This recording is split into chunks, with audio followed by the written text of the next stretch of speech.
Magandang araw po, welcome po sa aking channel, Love9 TV.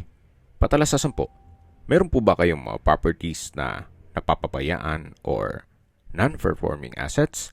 Plan nyo ibenta, pero wala kayong oras sa pagbenta nito. Kung ito'y pagkakatiwala nyo po sa amin, tawag lang po kayo sa aking numero, usap po tayo, gawin ko po ng video for free. Yes, libre po, wala po kayong babayaran. Tutulungan pa namin kayong mabenta ang inyong property. Kami na po bala sa marketing, sa boosting or paid ads. Even sa tripping, hindi na po kayo mapapagod sa pag-entertain ng mga buyers. Kami na po bala sa lahat. Tawag lang po kayo. Nandito po tayo ngayon sa isang exclusive subdivision dito sa Tagaytay, kung saan kumpleto din po ang mga amenities gaya ng basketball court, tennis court, parks and playgrounds, swimming pool, at meron pong 24 hours security. Ito pong bagong video presentation natin ay isang brand new 3-story house and lot na fully furnished. May lot area po ito na 248 square meters at may floor area na 180 square meters. Meron po itong 4 bedrooms, 4 toilet and bath, may 3 balkonahe, may maid's room with toilet and bath, at meron pong 2 street access. Ito po yung nasa likod, na kung saan meron din pong stainless na steel gate. Then yung doon naman sa kabilang side ay yung main road. Yung unang parte po ng video, yun po ang harapan ng bahay. Bali po nasa likod po tayo ngayon. Tungkol naman po sa quality nitong pagkakonstruct, ito po'y owner's built. May pagbabago lang sa kanilang plano, kaya bebenta na lang po nila itong kanilang bahay. At meron din pong water reservoir na kakasya ang 1 kubo. Yan naman po'y in case lang ng water shortage. Although maayos naman po ang water supply ng subdivision. Napaganda po ng lokasyon nitong subdivision. Malapit po sa lahat ng mga business establishments at nasa mataas na lugar. Ang estimated elevation above sea level ay 2,034 feet. Napaganda po nito para sa inyong retirement. Gawa ng napakatahimik po ng lugar, sariwa ang hangin, at malamig po ang klima.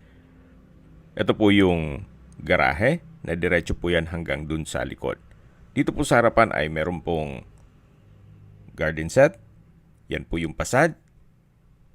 Modern design na rin po ito at well-maintained. Kaya kung sakali mo na ma-acquire itong property, pwede nyo pong lipatan kaagad. Meron po itong mga corner windows hanggang 2nd floor. Then dun po sa 3rd floor ay meron din pong roof deck. So may ilang mga ornamental plants din po dito. Then may access gate papunta sa service area. Itong bakod ay stainless na rin po, pati main gate at secondary gate. Then dito po yung pedestrian gate. Ito po yung tinutukoy ko kanina na garahe at driveway. So tagusan po yan hanggang dun sa kabilang gate o street. Ito pong flooring ay Peebles design. Ito pong concrete walls ay meron ding disenyo. Then dito po sa garahe ay may polycarbonate na roofing. So ito po yung main door, kung saan ito'y naka-double solid wood door. Samahan niyo po ako, pasok po tayo. Welcome po dito sa bahay ni na Madam. Ito po yung living area. Malaking bagay po yung mga glass walls and windows. Nakakapaaliwalas po siya. Then napaganda po ng light fixtures dito sa ceiling. Then premium tiles ang ginamit dito sa flooring. Lahat pong kagamitan na makikita nyo ay kasama po yan. Then dito naman po ay may painting at may maliit na kwarto dito na may wooden shelves para sa mga pampaswerte at yung CCTV monitor. So mula po dito sa living area o salas. Matatanaw natin yung hagdan. Then yung corner windows. Ito po yung main door. Bago po tayo umakyat dyan, check po muna natin dito sa may access door papunta sa service area. Then may aluminum screen door na rin po siya. So yan po yung ornamental plants kanina na pinakita ko. Mapapansin nyo po dito sa service area, pati po itong concrete walls ay naka-tile flooring at meron pong polycarbonate na bubong. So yan po ulit yung living area. At matatanaw naman natin yung dining area. At meron pong customized glass window. Ito pong wooden dining set na may glass top ay kasama po yan. Napaganda din po nitong light fixtures. At mula po dito sa dining area, meron pong wooden frame na sliding glass door na enclosure po yan sa dining at kitchen. Ito naman po yung formal kitchen. Ito pong refrigerator ay kasama po yan. Meron pong pull-out shelves or organizer pantry basket na may glass door at wall-mounted kitchen cabinet. Dito naman po yung range hood and gas range na may built-in oven. May owning type kitchen windows, then double stainless sink with faucet. May wall-mounted kitchen cabinet at drawers.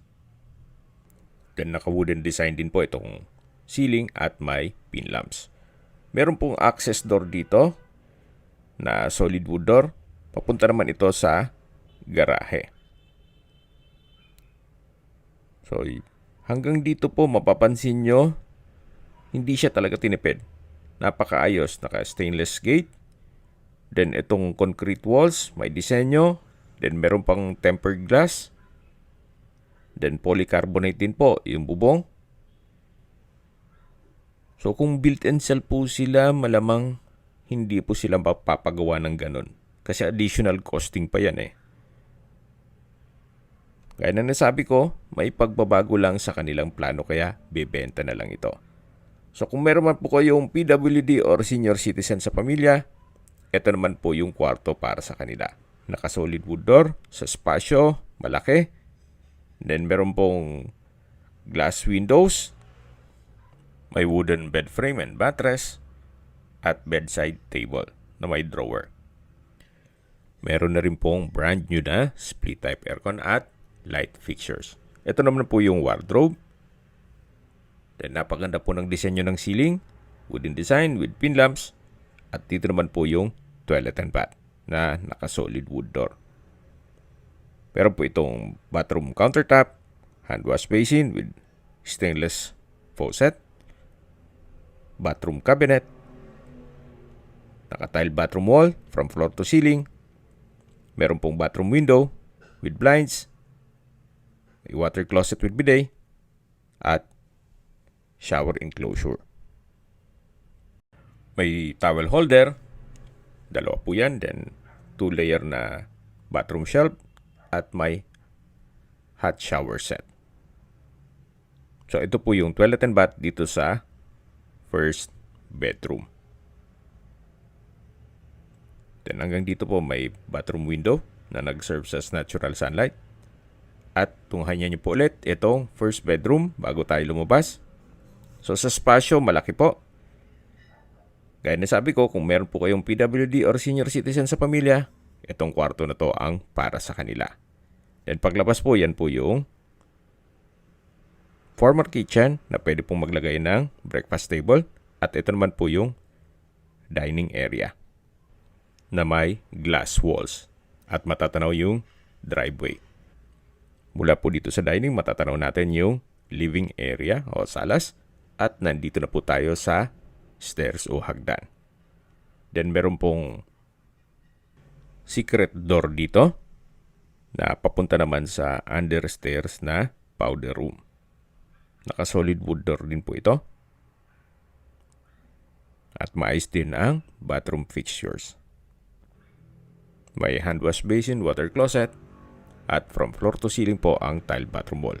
Meron din po itong vanity mirror at bathroom window. So, balik po ulit tayo dito. Yan po yung secret door.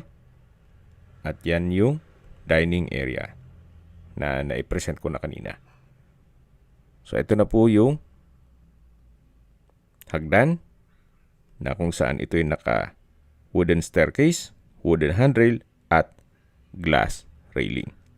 Dito naman po ay may staircase window, then may light fixtures.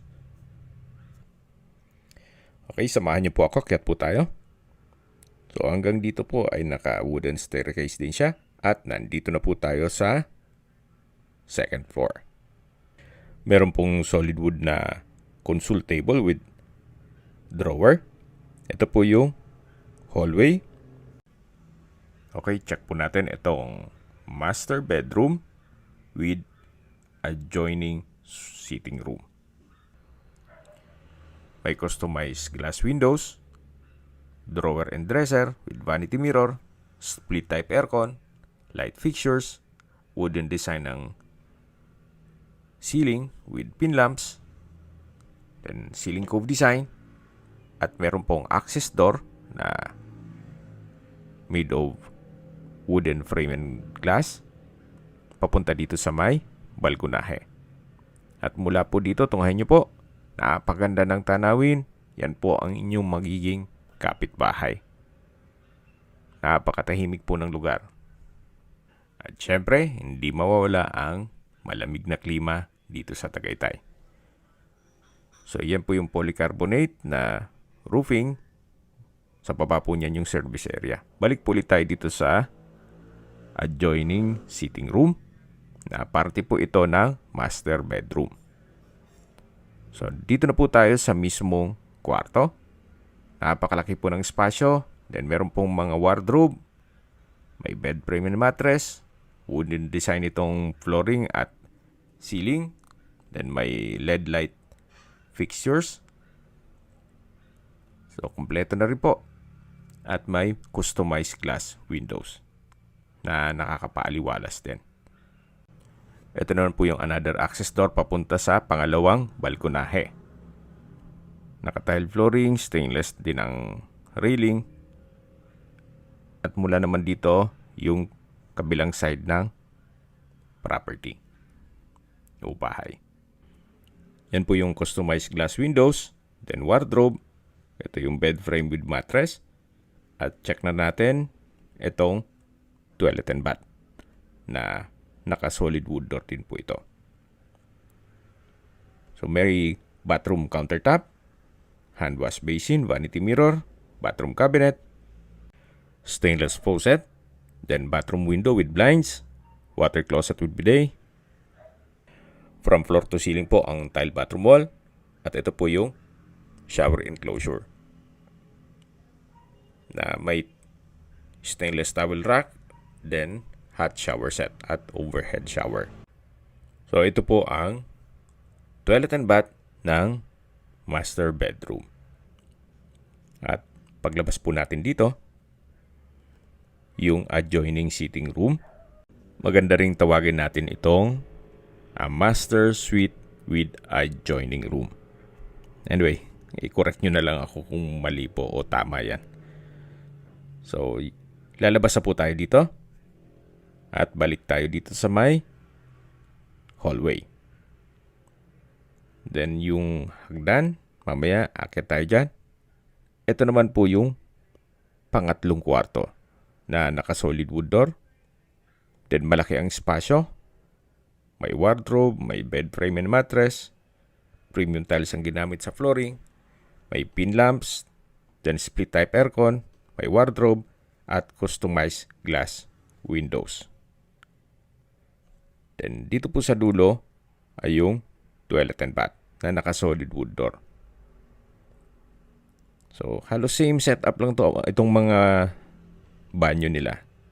May bathroom countertop, bathroom cabinet, hand wash basin, then stainless faucet. At from floor to ceiling ang tile bathroom wall. May water closet with bidet. Then, bathroom window. Ito yung shower enclosure. May wall-mounted stainless towel rack. at hot shower set. So halos same design lang po nung ibang banyo na naikutan na natin. May inverter split type aircon na rin po. At meron din po itong access sa balkonahe na naka wooden frame glass door. So naka tiled flooring, then stainless din po ang railing. Yan po yung main road at marami na rin pong nakatira dito sa subdivision. Sa security, wala pong problema, gawa ng mahigpit po. Kaya safe na safe po kayo dito. So hanggang dito po ang balkonahe. Sa baba po nito ay yung garahe o driveway na tagusan naman papunta dun sa kabilang street. At yan po yung polycarbonate roofing dun sa garahe. So babalik po ulit tayo dito sa loob. Yan po yung access din dun sa kabilang kwarto. So balik po ulit dito sa pangatlong kwarto. Tunghayin nyo po ulit bago tayo lumabas. Naka-customized glass windows, bed frame and mattress, wardrobe, split type aircon. So ito po ang third bedroom. Then dito naman sa kabila yung fourth bedroom. Naka-solid wood door at mas malaki po ang espasyo nito. May bed frame and mattress, may study table and drawer, then split type aircon, center lamp, pin lamp, may curtains, then wooden design itong tile flooring, at meron din po itong sariling toilet and bath na naka solid wood door. Check po natin, pasok po tayo. So ganun din po, may bathroom countertop, hand wash basin, stainless faucet, bathroom cabinet, then vanity mirror, water closet with bidet. Then from floor to ceiling po ang tile bathroom wall. Then may wall-mounted glass shelves. At ito naman po yung shower enclosure na may hot shower set. Then bathroom window at may jacuzzi. So ito po yung toilet and bath ng fourth bedroom. So lalabas na po tayo. At tunghayin niyo po ulit bago tayo lumabas. Pero meron po itong access door na same design nung isang pintuan dun sa kabilang kwarto. At bago tayo lumabas ay meron pong dalawang wardrobe. So combination po ito ng wooden frame and glass door. So yan po yung kabilang kwarto. At umikot na tayo dito kanina. Yan po yung pangatlong kwarto. At babalik po tayo dito sa fourth bedroom o pang-apat na kwarto. Mas malaki po ito. Then may mga customized glass windows at kompleto na rin po. So lalabas po tayo dito. Yan yung pangalang kwarto. Naikutan natin yan. Sa dulo yung master bedroom. Then dito naman po yung hagdan o stairs. Ganun din po, naka wooden staircase, wooden handrail, at glass railing. Meron din pong staircase window na nag-serve as natural sunlight. So nandito na po tayo sa third floor. May mga customized glass windows din po. Maganda rin po itong gawing family room, entertainment room, or penthouse. Depende po sa magiging purpose nyo once na ma-acquire nitong property. Sa dulo po pwede pong lagyan ng divider para gawing kwarto. So meron din po itong access papunta dito sa roof deck na napakalaki po ng espasyo. Naka-tile flooring, then meron din pong stainless na handrail. Hanggang sa dulo po yan. Na pwede pong extend yung room kung gusto nyo pong mas malaki po ang espasyo. Lalagyan nyo lang ng bubong dito. So again, depende yan sa magiging purpose nyo. Kung sakali man na ma-acquire nito at malaking pamilya po kayo. Habang naglilibot po tayo at pinagmamasdan nyo po itong kapaligiran, summarize ko lang po sa mga nag-skip ng video. Ito pong property ay nasa loob ng isang exclusive community na kompleto po ang amenities at meron pong 24 hours security. Kita nyo naman po, napakatahimik ng lugar at malapit po ito sa main gate at clubhouse. May lot area po ito na 248 square meters at may floor area na 180 square meters. Ito po yung tatlong palapag o 3-story na may 4 bedrooms, 4 toilet and bath, may tatlong balkonahe, may maid's room with own toilet and bath, fully furnished, well-maintained, kaya ready for occupancy. Anytime po, pwede nyo na pong lipatan kaagad once na ma-acquire nito. Then meron pong 2 street access at 2 stainless gate. Okay, sa distance, location at travel time portion na po tayo. Mula po sa Mendez Crossing, ang distance is 800 meters at ang travel time is 3 minutes. Mula naman po sa Twin Lakes, ang distance is 8 kilometers at ang travel time is 15 minutes. Mula naman po sa Sky Ranch, ang distance is 3.5 kilometers at ang travel time is 16 minutes. Mula naman po sa Tagaytay Rotonda, ang distance is 7.6 kilometers at ang travel time is 22 minutes. Kompleto na po doon kayo ng malls, hotels, restaurants, banks, schools, church at hospital. Yan po yung lagi kong binabangkit sa inyo na dapat nyo i-consider sa paghanap ng property, yung meron pong malapit na hospital. Hindi ko naman po sinasabing sakitin kayo. Yan naman po for emergency purpose lang naman. At mula naman po sa Calax, Aguinaldo exit, ang distance is 22.9 kilometers at ang travel time is 45 minutes. Ang Calax po ay connecting South Luzon Expressway, Skyway, all the way to North Luzon Expressway at ibang parte ng Metro Manila. At mula naman po sa Manila o sa airport, ang distance is 63.4 kilometers at ang travel time is 1 hour and 30 minutes. Okay, nandito na po tayo sa kabilang side ng bahay. Yan po yung garahe. At yan po yung balkonahe ng mga kwarto. Meron pong mga brick stone design. Then concrete garden set. At stainless din po itong bakod. So yan po yung side ng kusina. At dito naman po ay may pathway. At yan po yung water reservoir. Just in case lang naman na magkaroon ng water shortage. Dito naman po ay may common toilet.